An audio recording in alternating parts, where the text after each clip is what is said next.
Your favorite NBA player, your favorite actor, they all have some sort of addiction. Don't let it fool you. Looks are deceiving. Some of them are into drugs, gambling. Like, for example, Lamar Odom. I chose Lamar Odom for this topic. Lamar Odom, I thought that he never lived his potential when the truth came out in 2015. Now, I made videos previously and said I knew about SR, celibacy, semen retention, but I didn't practice it. I started my celibacy 2018 and started SR 2019. So this guy, he had it all. He had the height, he had looks, no homo. He always had dark circles because of just throwing away his seed. He said it himself. He said when he was in the NBA, before a game, before practice, he watched movies and expelled his elixir fluid. That's what came out of his mouth. He almost died. He was in that brothel ranch in Vegas. Luckily, he had status and people he knew. He was able to get the money, the connections to get kidneys.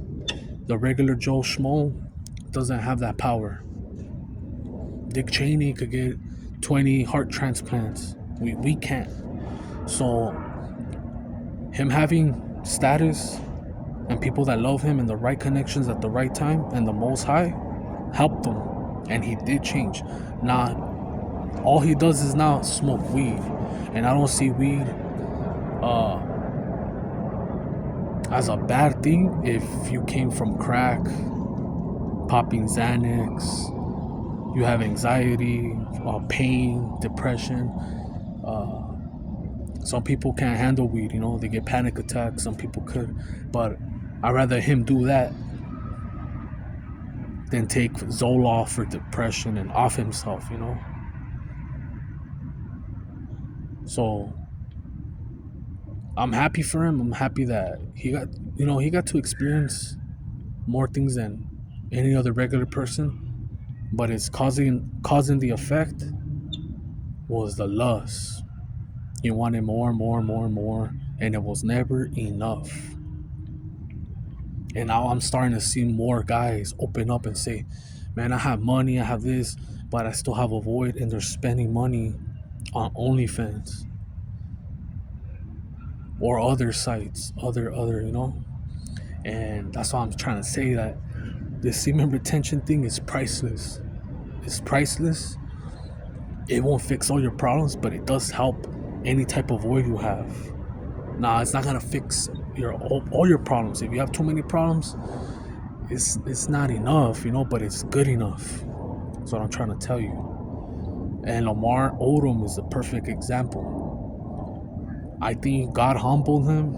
He's lucky to be alive. He had I don't know how many strokes, 12 seizures, 6 strokes, and happy to be alive.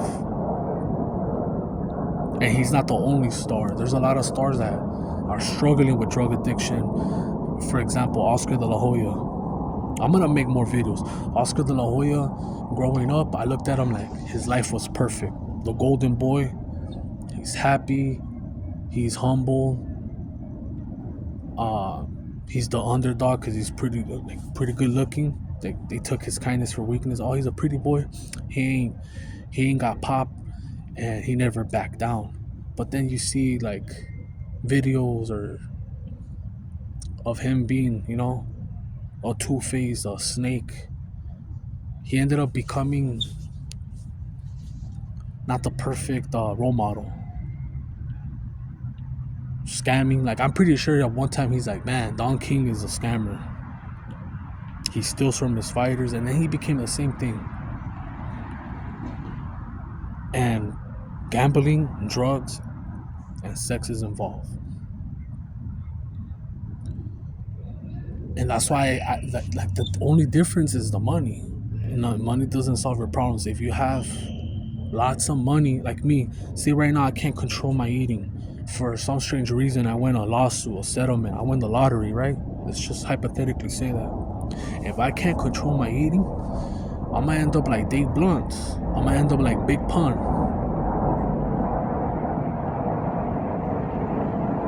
You know, everyone has no one's perfect. Everyone has a vice, a problem. I'm happy for him. I don't know if he's still struggling with it. I'm happy for Lamar Odom. He never got to live his full potential. He had the height, like I said, he had the looks, the connections. If he wouldn't have been addicted to that, he probably always would have been a starter. He probably would have always had the big contracts. But he didn't get to live his full potential. He wasn't on SR like Kobe. Kobe, I don't care what people say that he did this in Colorado. And when you're that type of dude, when you're like Mike Tyson, when you're Tupac, that thing is being thrown at you, and there's honey traps. There's a lot of basketball players right now being trapped by strippers, by escorts, etc. It's their money ticket. It's a big ticket. But if you could control it like Sean Green, I don't care if you're a square, if you look lame.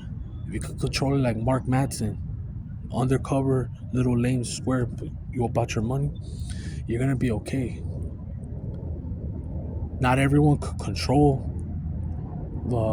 their sexual energy, and then there has been basketball players that supposedly had over 20,000 bodies, like Will Chamberlain. He didn't live that long. I don't know if it's true.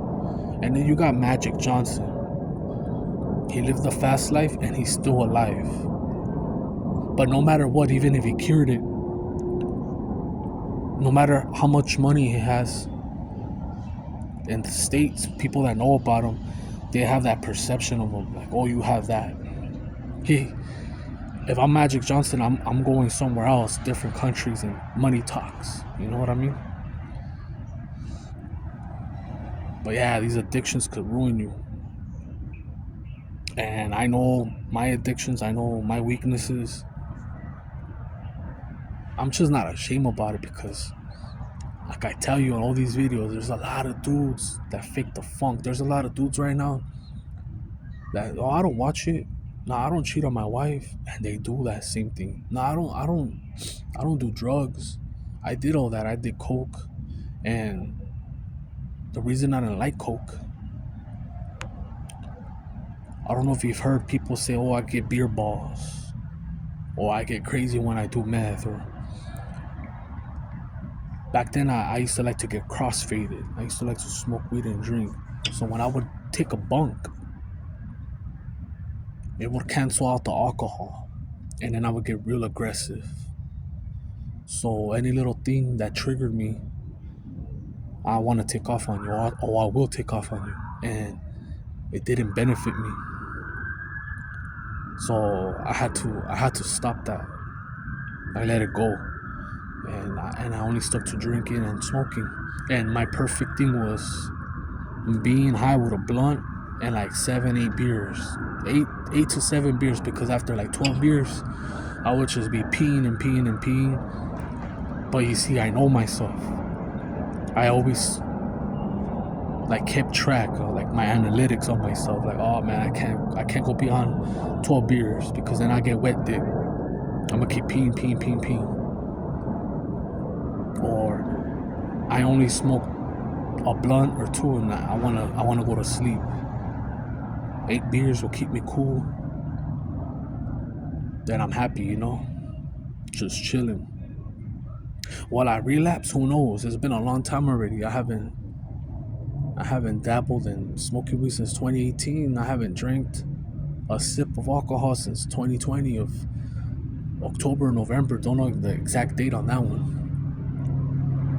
I learned from it because I with the alcohol, depending how you feel, alcohol is very dangerous.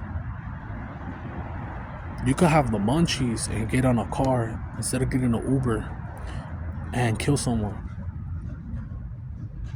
Or if you're in your feelings, you just lost someone that got smoked or something, you might go and do a mission. If you feel like you're not content in life and those intrusive thoughts get in, you might even off yourself. Alcohol is very, it enhances whatever emotion you have to the third power, and the demons take over. Weed, I've never heard of anybody when they're high, "Oh, I want to smoke someone."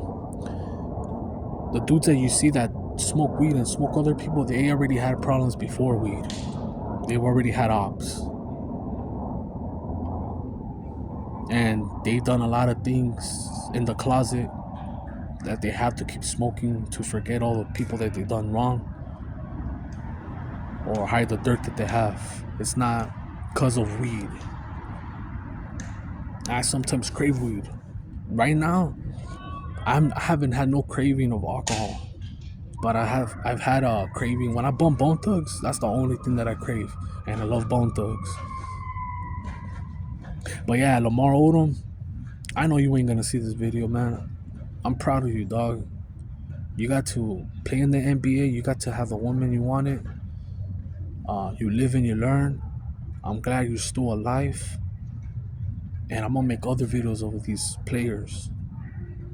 And I'm out.